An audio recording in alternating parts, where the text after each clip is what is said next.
48वें national games में बड़ा बवाल। खेलों के बीच अव्यवस्था का ऐसा मंजर कि 15 से 20 खिलाड़ी हुए बेहोश। स्टेडियम में बदइंतजामी का आलम यह था कि खिलाड़ियों को अस्पताल ले जाना पड़ा। सवाल उठ रहे हैं, क्या खिलाड़ियों की जान से खिलवाड़ हो रहा है?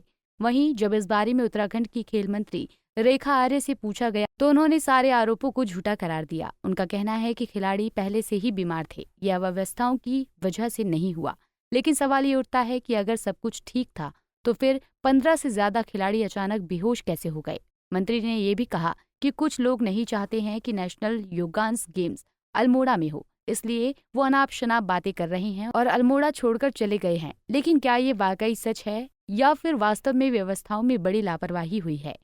निश्चित रूप से पहाड़ों पर चाहे वो कोई सी भी खेल एक्टिविटी हो या कोई और भी ऐसी कोई चीज़ हो, जब पहुंचाई जाती है तो बहुत लोगों को ये लगता है कि ये व्यवस्था केवल मैदान तक सीमित रहनी चाहिए।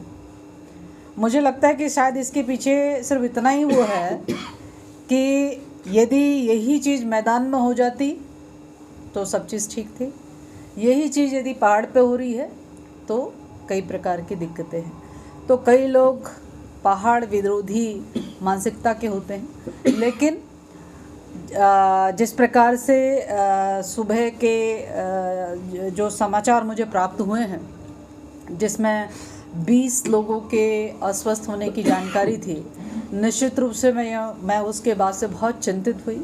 उसका पूरा संज्ञान लिया गया और आज मैं उन्हीं बच्चों से या बच्चियों से मिलने आई।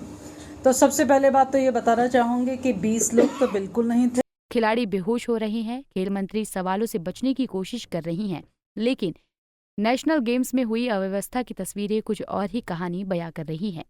अब देखना होगा कि इस विवाद का सच क्या है। अल्मोड़ा से निर्मल प्रेती की रिपोर्ट। हमसे जुड़े रहने के लिए हमारे YouTube चैनल को सब्सक्राइब करें और नई वीडियो की नोटिफिकेशन के लिए बेल आइकॉन को दबाएं। अगर आप ये वीडियो Facebook पर देख रहे हैं तो लाइक जरूर करें और ज्यादा से ज्यादा शेयर करें। धन्यवाद।